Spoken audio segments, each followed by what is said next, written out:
오늘은 이제 메시지 10번에 왔는데요. 여러분들은 10번의 제목을 한번 선포해보겠습니다. 함께 시작. 요한복음에 계시된 영광과 영광스럽게 됨. 짧고 분명하죠. 요한복음에 계시된 영광과 영광스럽게 됨. 두 단어죠. 영광과 영광스럽게 됨. 그래서 영광은 이제 하나의 정의라고 할 수 있는데 로마자 1, 2, 3번을 얘기하고 영광스럽게 되면 로마자 4번, 5번이 되겠습니다. 자, 메시지 10번을 란영재님이 전하셨는데 서두에 좀 길게 말씀하셨어요. 어느 정도 요약해서 제가 소개해드리겠습니다. 구속받고 거듭난 모든 믿는 이들의 운명은 새 예루살렘에 가는 것이 아니라 새 예루살렘이 되는 것이다. 새 예루살렘은 하나의 인격이자 삼위 하나님의 단체적인 표현이다. 우리는 그러한 새 예루살렘이 되어 가는 중이다. 우리가 이러한 인격이 되는 길은 그리스도를 우리 안에 살고 계시는 인격으로 체험하고 누리고 표현해야 한다. 우리가 주님을 체험하고 누리려면 우리의 마음을 주님께로 돌이켜야 한다. 누구도 우리를 대신하여 돌이키는 일을 해줄 수 없다. 오직 우리 자신만이 의지를 사용하여 우리의 마음을 주님께로 돌이킬 수 있다. 그럴 때 우리는 고린도후서 3장 18절에 있는 체험으로 인도된다. 3장 18절은 우리 모두는 너울을 벗은 얼굴로 거울처럼 주님의 영광을 바라보고 반사함으로써 그분과 동일한 형상으로 변화되어 영광에서 영광에 이릅니다. 이것은 주 영에게서 비롯됩니다라고 말한다. 주님의 영광은 어디에 있는가? 고린도후서 4장 6절은 이 영광이 예수 그리스도의 얼굴에 있다고 말한다. 에베소 3장 17절은 우리에게 그리스도께서 우리의 마음의 거처를 정하고 계신다고 말한다. 고린도후서와 에베소서는 그리스도께서 하늘 위에 계시지만 동시에 우리 안에 계신다고 말해준다. 우리의 마음을 주님께로 돌이키고 우리의 영 안에 내주하시는 그리스도를 바라본다면 그것은 우리에게 큰 공급을 줄 것이다. 우리는 이렇게 하여 너울을 벗은 얼굴로 예수 그리스도의 얼굴에 있는 하나님의 영광을 바라볼 수 있다. 그럴 때 우리는 그분께서 우리 안에 계시고 우리가 그분 안에 있다는 것을 체험할 수 있다. 그분은 우리 안에 살아계신다. 그러므로 우리가 그분께로 마음을 돌이켜 그분께 열어드릴 때 주님은 우리가 그분을 누리도록 인도하신다.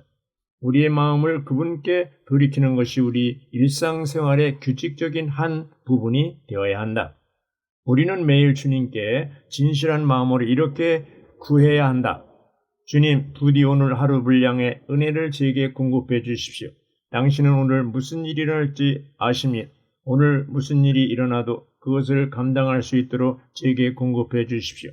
이렇게 기도한다면 주님은 그 하루 동안 우리에게 모든 것을 충족해 주는 은혜가 되실 것이다. 매일 우리의 마음을 주님께로 돌이키는 것이 그분께 필요한 시작이 된다. 우리가 그분께 이러한 시작을 드릴 때 그분의 영광이 우리 안에서 증가될 것이다. 이상이 요약한 겁니다. 누가 로마자 1번을 읽어주시죠. 영광은 하나님의 속성이다. 영광은 하나님의 표현, 곧 찬란하게 표현되신 하나님이다. 아멘. 감사합니다. 예. 여기 이제 정의라고 했잖아. 로마자 1, 2, 3번이. 1번은 영광은 하나님의 속성이라고 그랬고요. 로마자 2번은 하나님의 영광은 하나님의 경륜과 내재적으로 연관된다고 그랬고요. 로마자 3번은 하나님의 영광은 그리스도와 관련된다고 그랬습니다. 1번에서 이제 얘기했고요. 바로 하나님의 영광은 하나님의 표현이라고 했고요. 그래서 이 찬란하게 표현되신 하나님이라고 해서 영광이 표현된 겁니다. 표현. 로마자 2번은 하나님의 영광은 하나님의 경륜과 내재적으로 연관된다고 했습니다. 자, 하나님의 영광과 하나님의 경륜이 연관된다는 것이죠. 내재적으로. 하나님의 경륜은 삼위 하나님의 단체적인 표현을 산출하기 위해 그분 자신을 우리의 존재 안으로 분배하시는 그분의 계획과 안배라고 했습니다. A번을 보면요. 삼위 하나님은 영광의 하나님이시라고 그랬습니다. 삼위란 영광의 하나님. 자, 거기 사도행전 7장 2절을 소개했는데요. 우리 조상 아브라함이 메소포타미아에 있을 때에 영광의 하나님께서 그에게 나타나시어 눈에 보이는 영광이 있을 것이다 라고 했습니다. 아브라함, 믿음의 조상 아브라함에게 누가 나타났어요? 하나님이 나타나시는데 영광의 하나님이 나타났다고 했어요. 그래서 이제 아담, 창조된 조상 아담은 실패했잖아요. 아브라함은 뭐예요? 선택받은 이제 믿음의 조상이 됐죠. 근데 어떻게 시작을 했냐? 영광의 하나님이 아브라함에게 나타났어요. 그게 몇 장 몇 절에? 사도행전 7장 2절이에요. 예. 이 나타난다는 게 뭐예요? 눈에 보이는 영광으로 나타나는 거예요. 그래서 나타나서 그냥 쳐다보고만 계신 게 아니고 아브라함에게 하나님이 말씀하셨겠죠. 예. 그래서 이제 거기에 아주 마음을 아브라함이 하나님의 그 나타나심과 말씀하심에 마음이 사로잡히고 결국 하나님을 따라서 움직였죠. 저는 집회 가운데 이렇게 보면 이제 줌 할 때 오디오나 비디오 다 오프를 해놔요. 그러면 나타난 거예요? 안 나타난 거예요? 안 나타난 거예요. 그러면 영광이 아니죠. 나타나야 영광이거든요. 자, 집회 가운데 이제 대면 집회를 하잖아요, 요즘엔. 그 대면 집회에 참석하는 게 나타남이에요. 네, 일단 그게 영광이 어떤 면에서. 그래서 우리는 이렇게 하나님이 나에게 나타나고 또 이 나타난다는 것이 그것이 굉장히 중요한 의미가 있어요. 또 나타나셔서 이제 말씀하고 계시죠. 자, A번을 보면 3일 하나님은 영광의 하나님이시라고 그랬어요. 그렇죠? 그 다음에 B번은 하나님의 영원한 목표는 그분의 많은 아들들을 영광 안으로 이끄는 것이라고 했습니다. 거기 이제 우리가 날마다 하나님은 우리를 영광 안으로 이끄시기 위해 우리 안에서 일하고 계신다고 했습니다. 히브리서 2장 10절 그 B번에 소개한 말씀, 하나님께서 많은 아들들을 영광 안으로 이끄시려고 그들의 구원의 창시자이신 그리스도를 온전케 하셨다고 했습니다. 자, 영광으로 이끄신 분이 구원의 개척자 창시자이신 그리스도잖아요. 그분이 우리 안에서 계속 움직이고 우리를 뭐야? 영광 안으로 이끌고 계십니다. 결국은 우리가 영광스럽게 될 겁니다. 자, 12번을 누가 좀 읽어주실래요? 12번. 사람은 하나님의 영광 안에서 하나님을 표현하도록 하나님에 의해 하나님의 형상대로 창조되었다. 아멘. 이게 창세기 몇 장 몇 절이에요? 1장 26절. 네, 1장 26절에 성경 66권 중에서 하나님이 사람을 창조한 목적을 밝힌 구절이 여기밖에 없어요.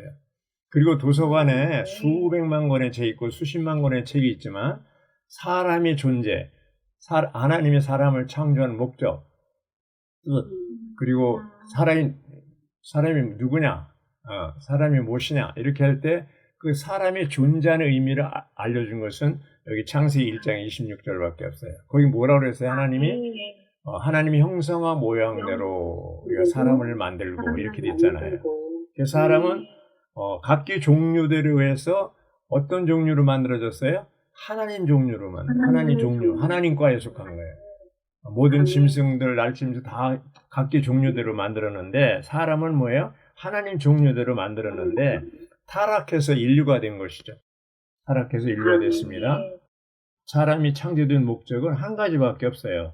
하나님을 담아서 하나님을 표현하는 거, 영광이죠. 하나님의 영광을 나타내는 거. 자, 그런데 어떻게 됐어요? D번에 보면 죄를 짓게 됐죠. 타락했다는 얘기죠. 죄가 뭡니까? 죄가 헬라어로 하말티아인데 관역에서 벗어났다는 거예요. 목적에서 벗어났다는 거예요. 그 본래 목적이 창세기 1장 26절인데 그 목적에서 벗어나서 바울은 로마서 3장 23절에서 거기 인용한 말씀이죠. 모든 사람이 죄를 지었으므로 하나님의 영광에 이르지 못하다가 이렇게 됐습니다. 자, 모든 사람이 죄를 졌는데 그 죄가 목적에서 벗어난 것인데 그게 뭡니까? 가장 결정적인 것은 바로 하나님의 영광에 이르지 못한 거예요.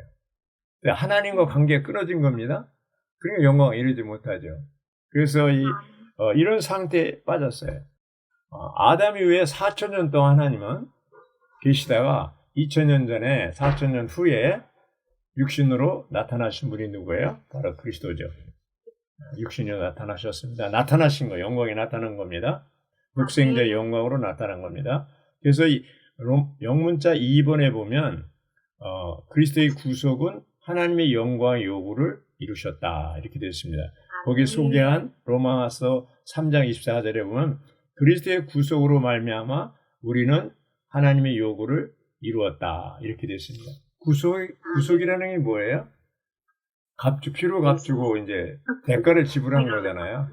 우리의 죄의 대가를 다 지불했어요. 하나님. 예수님이 십자가에 피 흘리심으로. 그래서 우리를 사하신 거죠.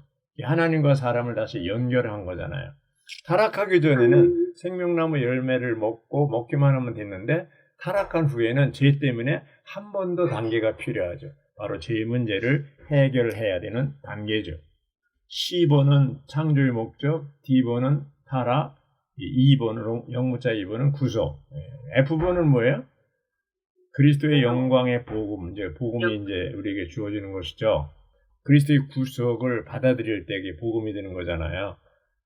데살로니가전서 2장 12절 거기 인용돼 있는데 그것은 그분 자신의 왕국과 영광 안으로 여러분을 부르시는 하나님께 여러분이 합당하게 행하도록 하기 위한 것입니다. 자, 어떻게 부르셨어요? 하나님 자신의 왕국과 영광 안으로 우리를 부르셨어요.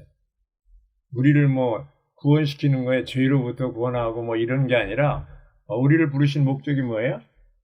왕국과 영광 안으로. 이게 중요해요. 왕국과 영광 안으로 우리를 부르셨어요.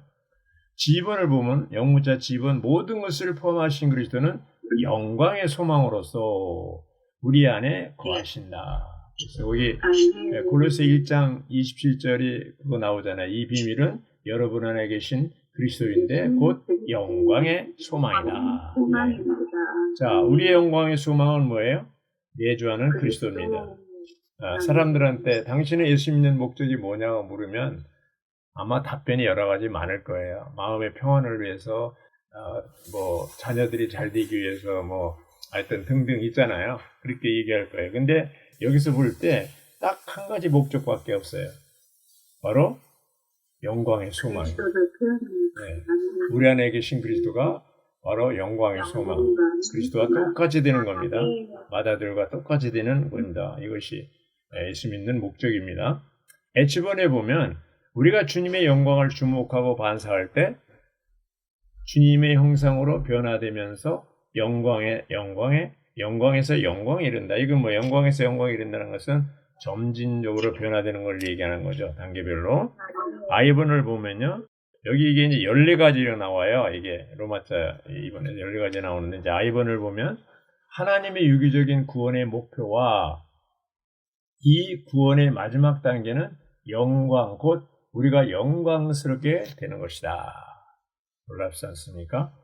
우리는 그리스도의 생명 안에서 구원받는 과정 중에 있으며 구원의 마지막 단계로 우리가 영광스럽게 되는 것이다. 자, 구원의 마지막 단계가 뭐예요? 영광스럽게 되는 거예요. 영광스럽게 되는 겁니다. 이걸 잊지 마십시오. 우리가 이제 영광스럽게 되는 겁니다. 구원의 마지막 단계, 영광스럽게 되는 겁니다. 제2번은 하나님의 건축은 삼위 하나님께서 우리 안으로 일에 넣어주셔서 우리가 그분의 영광스러운 단체적인 표현이 되는 것이다. 개인적인 구원이라 단체적인 표현입니다. 교회는 하나님의 영광을 단체적으로 표현하기 위해서 존재한다는 것이죠. 네, 단체적으로. 이 단체적인 게 아주 중요합니다. 이게 건축될 때, 그리스도의 몸인 교회가 건축될 때 영광이 나타나게 되는 것이죠. 자, L번을 보면 새 예루살렘의 두드러진 특징은 뭐예요? 하나님의 영광, 곧 하나님의 표현이 있다는 것이죠. 이제 그래서 창세기 1장 26절에서 하나님이 사람을 창조한 목적이 하나님을 담아서 나타내는 영광을 나타내는 건데 그것이 언제까지 계속 새 예루살렘까지 연결되잖아요. 하나님의 영광을 하나님을 표현하는 것이다. 영문자 M은 하나님의 경륜 안에서 하나님의 영광은 신성한 계시의 고봉이다. 이렇게 되어 있어요. 또 N번은 하나님의 경륜의 목표는 뭐예요? 우리 모두가 그분의 영광을 비추어내는 것이다. 예. 그 이제 M번에 보면은 이렇게 돼 있어요. 하나님께서 사람이 되신 것은 사람을 신격에서는 아니지만 생명과 본성과 표현해서 하나님 되게 하시는 것과 관련된다고 그러죠. 이게 하나님의 경륜이잖아요. 그래서 결국 하나님의 경륜이 뭐예요? 하나님이 사람 되는 거고 사람이 하나님 되는 거잖아요. 하나님이 사람 되셨어요? 이제는 사람이 하나님 되는 과정이 있는 거예요. 타락한 인류가 하나님의 종류로 되기 위해서는 반드시 어떤 단계를 거쳐야 되는 것이죠. 그래서 우리 모두가 그분의 영광을 비춰내는 정도까지 이끌리게 될 것이라는 믿음이 우리에게 필요합니다. 로마서 3번을 누가 읽어주시죠? 하나님의 영광은 그리스도의 육체 되심, 인간 생활, 십자가에 못 박히심, 부활, 승천, 다시 오심과 관련되고 그분께서 새 예루살렘 안에서 등이신 것과 관련됩니다. 네. 여기 이제 그 하나의 과정이죠. 하나님의 영광이 뭐냐? 그리스도께서 육체 되심 첫 번째 단계가 이거 아주 놀라운 사건이죠. 2000년 전에 주님이 시간과 공간 밖에 있던 하나님께서 시간과 공간 안에 들어온 것이 바로 육체 되심이잖아요. 아무도 하나님 본 사람이 없는데 예수님이 육신으로 나타났을 때 사람들이 보고 독생자의 영광을 보게 된 것이죠. 그리고 예수님이 육체 되신 다음에 인간 생활했잖아요. 30년 동안 목수로 나사렛에서 생활하다가 3년 반 동안 공생애를 통해서 인간 생활하고 그리고 뭐예요? 그분이 바로 하나님이라는 걸 증명한 다음에 나타나신 하나님이라는 걸 증명했잖아요. 예수님의 그 삶을 통해서 그분의 말씀과 하신 사역을 통해서 하나님인 것을 특히 요한복음은 그런 면에서 분명하게 얘기했죠. 바로 예수님이 하나님이라는 것을 그리고 십자가에 못 박혀 죽으심으로써 죄 문제 해결하셨고요. 그리고 사흘 만에 부활하셨죠. 그래서 육신 되심으로 우리의 죄를 사하시고 영이 되셨죠. 생명 주는 영이 되심으로 우리에게 생명을 주셨습니다. 뿐만 아니라 승천하셨죠. 그 승천하신 그리스도는 뭐예요? 육신만 있는 게 아니고 부활한 생명, 신령한 몸이 된 상태에서 하나님 사람으로서 승천하신 거죠. 다시 오실 때도 하나님 사람으로 다시 오시는 거죠. 그래서 그분께서 오셔서 천년왕국을 거치고 새 예루살렘 안에서 이제 비추는 등이 되는 안에서 등이 되죠. 하나님은 비추고 그리스도는 어린 양이 등이시죠. 그래서 이런 것들이 이제 바로 로마서 3번에 있는데 2번에 보면요. 그리스도는 그분의 부활 안에서 영광스럽게 되셨고 12번은 그리스도는 그분의 승천 안에서 영광스럽게 되셨고 그렇죠? 천년왕국 안에서 새 예루살렘에 또 영광스럽게 되셨습니다. 로마자 4번을 누가 읽어주시죠? 요한복음에서 우리는 주 예수님의 영광스럽게 되심을 볼 수 있다. 네, 아멘. 네. 이제 요한복음에서 우리는 뭘 봐요? 주 예수님의 영광. 네, 영광이. 영광이라는 건 뭐예요? 나타남이잖아요. 영광스럽게 되면 이제 어떻게 영광이 나타날 수 있는가? 그런 것을 이제 하는 것이 영광스럽게 되는 것이잖아요. 자, 영광이라는 게 우리가 이제 나중에 설명해 드릴게요. A번을 보면요. 우리가 그분의 영광을 보니 아버지에게서 온 독생자의 영광이었다. 이것은 그리스도께서 산 위에서 변형되신 것을 가리킨다. 마태복음 17장에 나오죠. 세 제자와 함께 높은 산에 가서 호련히 아주 변형이 된 모습을 보였잖아요. 그때 베드로가 헛소리를 많이 하잖아. 주를 위하여 모세를 위해서 또 누구예요? 엘리야를 위해서 초막셋을 짓겠습니다. 자기가 무슨 말이 하는 말은 무슨 말을 하는지도 몰랐다 그래요. 제정신이 아니라는 얘기죠. 그리고 이제 결국 부활 후에 신령한 몸이 됐잖아요. 그러니까 미리 부활 후에 자기가 신령한 몸이 된 것을 미리 보여준 거라고 볼 수가 있겠습니다. 로마서 4번의 B번을 보면 예수님께서 그분의 영광을 나타내셨다. 즉 주님의 신성이 나타났다고 했습니다. 요한복음 2장 11절에 나오죠. 여기 보면 가나 혼인잔치에 그분의 영광을 나타내셨다고 했습니다. 그래서 그 나타난 영광을 보고 그분의 제자들은 그분을 믿었다고 했습니다. 가나의 혼인잔치가 단순히 물을 포도주로 바꾼 거라기보다도 그 일을 통해서 뭐예요? 하나님이 영광이 나타나, 이분이 하나님이구나. 나타난 하나님의 어떠함을 보여주셨다는 겁니다. 10번에 보면요. 주 예수님은 사람에게서 영광을 받지 않으셨고, 이런 말씀이십니다. 여러분이 서로 영광을 주고받으면서 유일하신 하나님에게서 오는 영광은 구하지 않으니 어떻게 나를 믿을 수 있겠습니까? 라고 질문하셨다. 자, 예수님은 나타난 하나님이신데 예수님 자신은 뭐예요? 자기 자신을 나타내지 않았어요. 자기 자신의 영광을 구하지 않았어요. 그러나 그 당시에 유대인들은 서로 영광을 주고받았다고 그랬습니다. 이게 의미가 참 많아요. 예. 그래서 여기 보면은 요한복음 5장 44절에 여러분이 서로 영광을 주고받으면서 유일하신 하나님에게서 오는 영광을 구하지 않으니 어떻게 나를 믿을 수 있겠습니까? 이렇게 그 말씀 12번에 그대로죠. 다른 어떤 영광을 받지 않아야 된다고 그랬어요. 예. 그런데 어떻게 해요? 우리는 사람이 영광을 많이 구하잖아요. 근데 예수님은 결코 사람의 영광을 구하지 않습니다. 그래서 왜 그러냐면 사람은 타락한 사람은 그게 호산나 찬송을 해도 하는 주의 이름으로 오시는 이여 이렇게 환영을 했는데 그 다음에 바로 그 사람들이 예수님을 십자가에도 못 박았잖아요. 오치만 형제님 시대도 위트니스 시대에도 아주 앞에 와서 아주 은혜 많이 받았으나 이렇게 얘기했지만 나중에 그 사람들이 또 배역하는 것을 볼 수가 있습니다. 저도 간증할 수 있어요. 그렇기 때문에 사람의 영광을 구해서는 안 됩니다. 나중에. D번을 보면 스스로 말하는 사람은 자신의 영광을 구하지만 보내신 분의 영광을 구하는 그 사람은 참되며 그러면 보내신 분의 영광을 구하는 분은 예수님이고 스스로 자신이 말하는 사람은 누가? 유대인들이잖아요. 거기 이제 아라비아 1번, D번의 1번 보면 나는 나의 영광을 구하지 않으나 나를 위하여 영광을 구하시고 심판하신 분께서 계십니다. 이렇게 되어 있고요. 거기 이제 보면은 3번에 보면 그들은 하나님의 영광보다 사람의 영광을 더 사랑하였던 것이다. 요한복음 12장 43절을 소개하는데 이제 거기 바로 하나님의 영광보다 사람의 영광을 사랑하였다는 것이죠.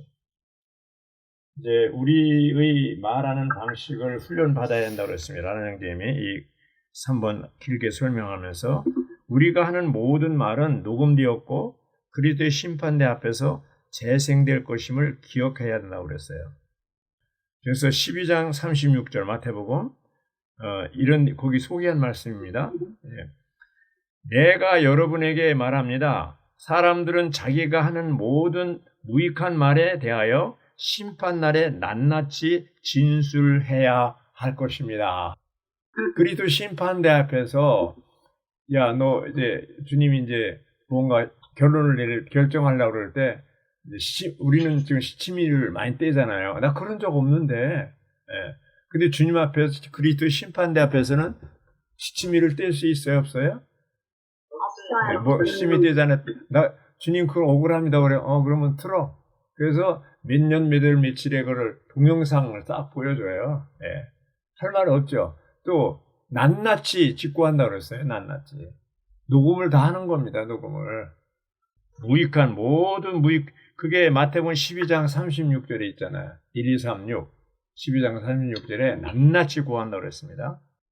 그래서 우리가 이런 면에서 정말 말에 대해서 실수 없는 사람, 온전한 사람이라고 그러잖아요.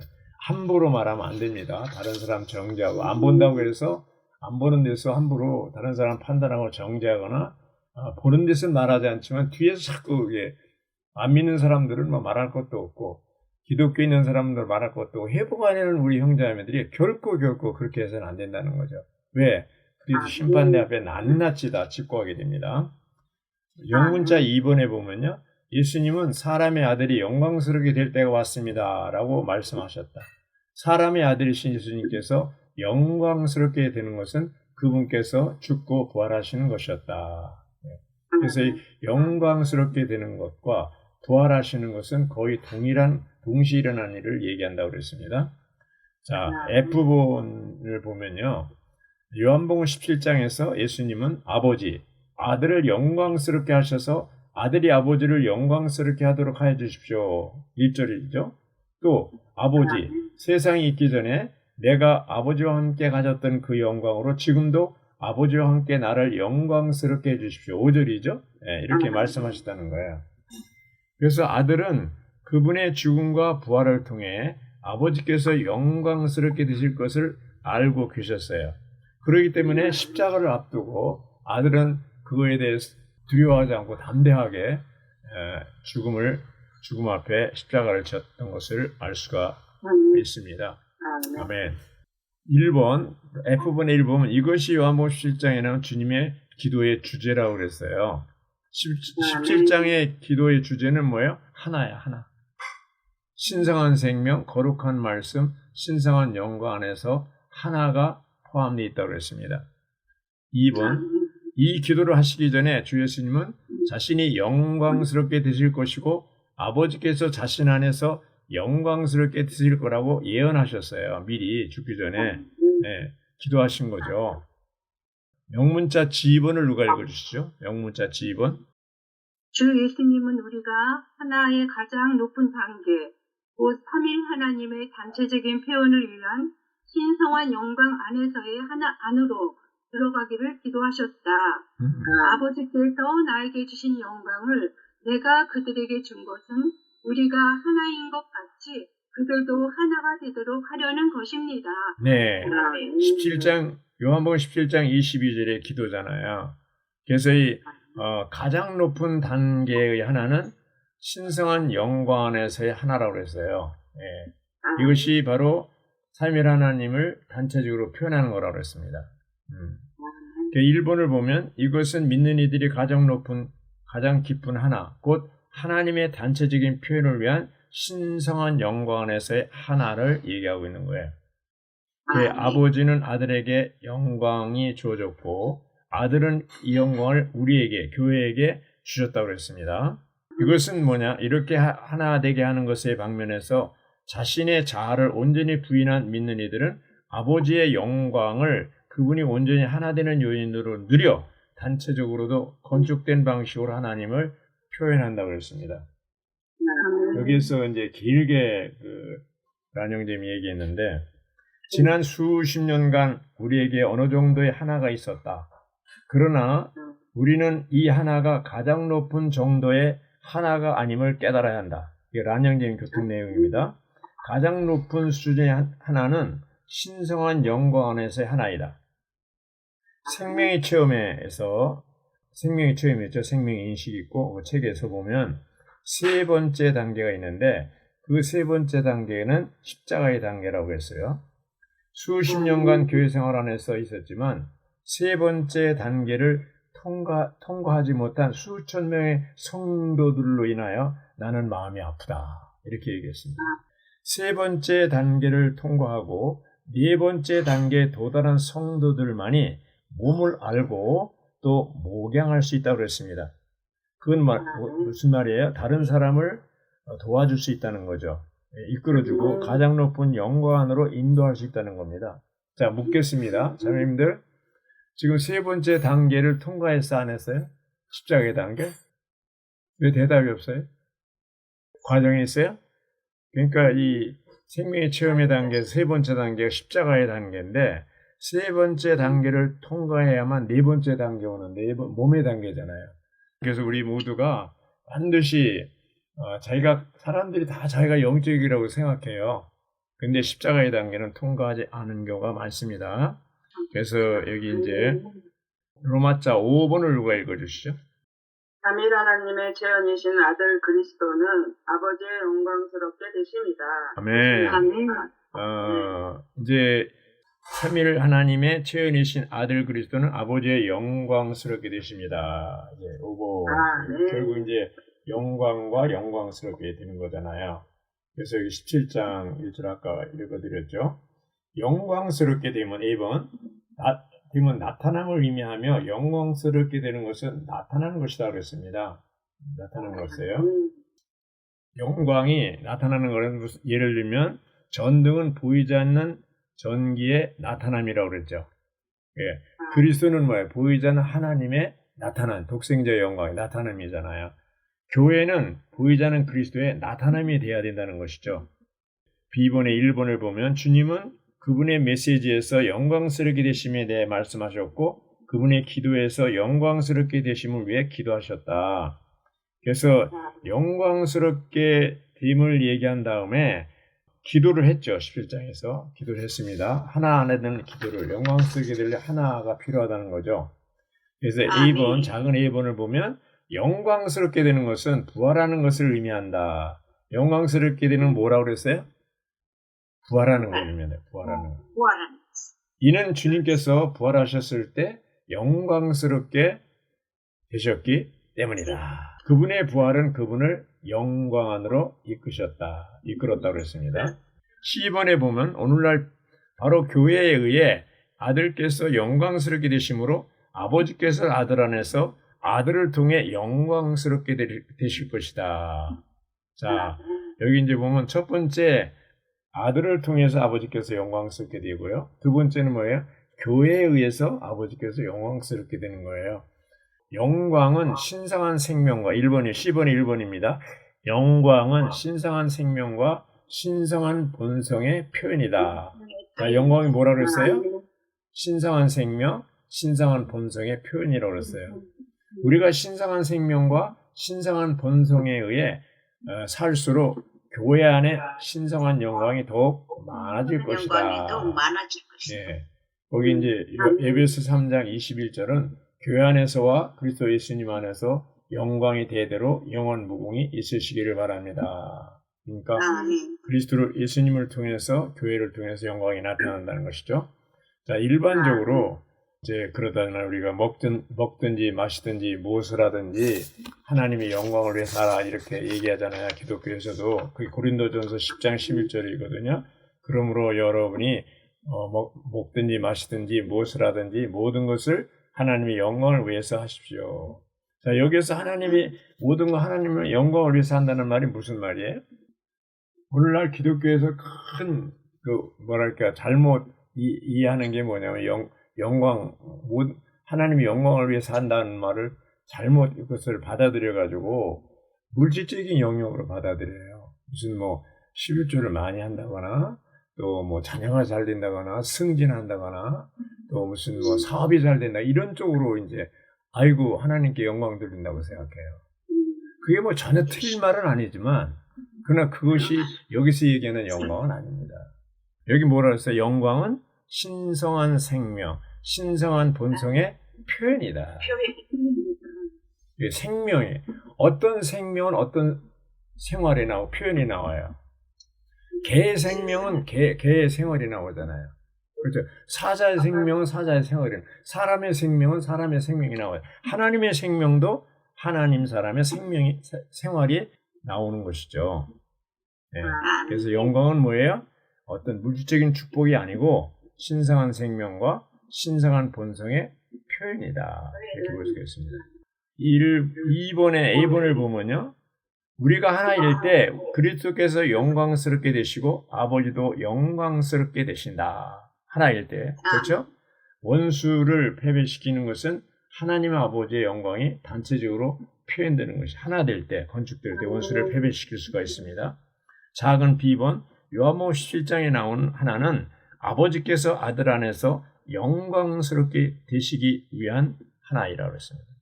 네, 영광스럽게. 자, 여기 이제 하나가 나오는데 예수님이 요한복음 17장 22절에서 기도했잖아요. 아버지께서 나에게 주신 영광을 내가 그들에게도 준 것은 우리가 하나인 것 같이 그들도 하나가 되도록 하려는 것입니다. 그리고 에베소 3장 21절 연관되는데 교회 안에서 그리스도 예수님 안에서 영광이 대대로 영원 무궁히 있으시기를 바랍니다. 자, 이게 뭐예요? 교회 안에서 하나 될 때, 그리스도 안에서 하나 될 때 영광이 대대로 나타나는 것이죠. 그러니까 하나가 깨지면 영광도 없는 거예요. 하나 더 깨지면 구약시대에 보면요. 구약시대에 성막이 건축될 때 출애굽기 40장 34절 하나님의 영광이 나타났잖아요. 광야에서. 또 하나는 뭐예요? 솔로몬 성전이 건축될 때 열왕기상 8장 10절 11절에 뭐예요? 여전히 하나님의 영광이 구름이 가렸다고 하나님의 영광이 나타났다고 그랬어요. 가나안 땅에서. 그러니까 하나가 될 때, 건축될 때 하나님의 영광이 나타나는 거예요. 부부 건축되고 소그룹이 건축되고 활력그룹이 건축되고 그 지역에 건축되고 이제 교회가 건축될 때 어떻게 돼요? 영광이 나타나는 거예요. 근데 사탄은 뭐예요? 자꾸 이 하나를 깨려고 하잖아요. 하나를 뭐라고. 이게 굉장히 중요합니다. 하여튼 하나가 깨지면 하나님의 영광은 없다는 것이죠. 예. 그래서 요한복음의 결론에 가서 요한복음에 계시된 영광과 영광스럽게 되면 뭐예요? 예, 예수님이 17장의 기도대로 하나가 되는 것이라고 그랬어요. 그래서 이렇게 하나가 될 때 영광스럽게 되는데 아까 부른 851장에 세 가지 하나가 있잖아요. 어떻게 해요? 생명 안에서, 말씀 안에서, 영광 안에서 하나라고 그랬어요. 거기 이제 851장 1절에 보면요. 하나님 아버지 당신은 생명의 근원이시고 우린 당신의 아들들, 당신의 나타남입니다. 이 정말 이 찬송이 좋아요. 말씀 그대로예요. 하나님 아버지 당신은 생명의 근원이시고 여기 신성한 생명이죠. 우린 당신의 아들들, 당신의 나타남입니다. 아멘. 이 영광이 나타남이 영광이잖아요. 그래서 우리가 영광에 대한 관념을 바꾸시기 바랍니다. 영광은 뭐예요? 신성한 생명과 신성한 본성의 표현이라고 했습니다. 원래 창세기 1장 26절에 하나님이 그렇게 사람이 하나님을 담아서 하나님을 나타내는 사람이 되려고 했는데 실패했잖아요. 그 2000년 전에 육신이 입고 오셔서 다시 타락한 인류를 하나님 종류로 끌어올리잖아요. 그래서 오늘날 우리는 뭐예요? 이 아브라함의 부르심받은 선택된 아브라함의 후손으로서 이제 우리가 다 부름받았잖아요. 부름받은 목적이 뭐예요? 궁극적으로 하나님의 영광을 나타내는 거잖아요. 그것이 천년왕국의 하늘에 속한 부분, 또 새하늘과 새 땅에서 새 예루살렘, 다 하나님을 나타내 영광이 나타나는 거잖아요. 그래서 영광이 결론이에요. 영광 나타나는 하나님의 나타남이에요. 자, 우리는 막 화를 낼 때 거울을 한번 보세요. 하나님이 나타나요? 누가 나타나요? 마귀가 나타나요. 네, 우리가 성령으로 충만하고 말씀으로 충만할 때 우리 안에 이제 영광의 씨, 유전자, 씨가 심어졌습니다. 이것이 우리 안에 계신 그리스도잖아요. 이 씨가 우리를 어떻게 돼요? 우리가 거듭났을 때 씨가 심어졌잖아요. 왕국의 씨가. 그래서 우리가 교회 생활을 통해서 이제 변화되잖아요. 네, 날마다 변화돼. 영광에서 영광을 이루잖아요. 변화되잖아요. 우리 혼이 변화되고 결국 이 나중에 주님이 다시 오실 때 우리의 낮은 몸이 영광스러운 몸으로 어떻게 돼요? 변형되는 것이죠. 그래서 우리 안에 계신 이 영광의 씨가 자라서 이제 우리 안에서 주님이 영광이 나타날 것이고 우리 밖에서 주님이 오실 때 호련히 우리의 영광스러운 몸으로 변형되는 거, 이것이 우리의 영광의 소망입니다. 이 세상에 소망을 두지 마십시오. 세상은 뭐예요? 마태복음 24장에 있는 것처럼 예언하신 것처럼 전쟁과 전쟁, 처처의 기근과 지진이 있고 나라와 나라가 민족이 민족을 싸우고 끊임없이 전쟁의 소문이 끝났으면 좋겠는데 여기 터지고 저기 터지고 하여튼 끊임없이 이게 뭐 주님이 다 예언하신 거. 이제 문 앞에 가까이 이른 줄 알라 이렇게 얘기하잖아요. 주님이 다시 오셔야 안 오셔요? 오십니다. 다시 오십니다. 네, 우리는 신부로서 주님이 다시 올 신랑의 오심을 예비해야 돼요. 그러기 위해서는 우리가 우리의 삶이 영광을 나타내는 하나님을 나타내는 삶이 돼야 돼요. 신성한 생명과 신성한 본성을 표현하는 이러한 생활을 해야 됩니다. 하나님 사람의 생활. 이것이 결론이에요. 그래서 851장에 있는 것처럼 생명 안에서 말씀 안에서 영광 안에서 하나를 이룰 때 하나가 될 때 이것이 결국 뭐예요? 구약 시대에 성막 건축하고 성전을 건축했을 때 영광이 나타나는 것처럼 오늘날 그리스도의 몸이 하나가 될 때 영광이 나타나는 것입니다. 할렐루야. 아멘.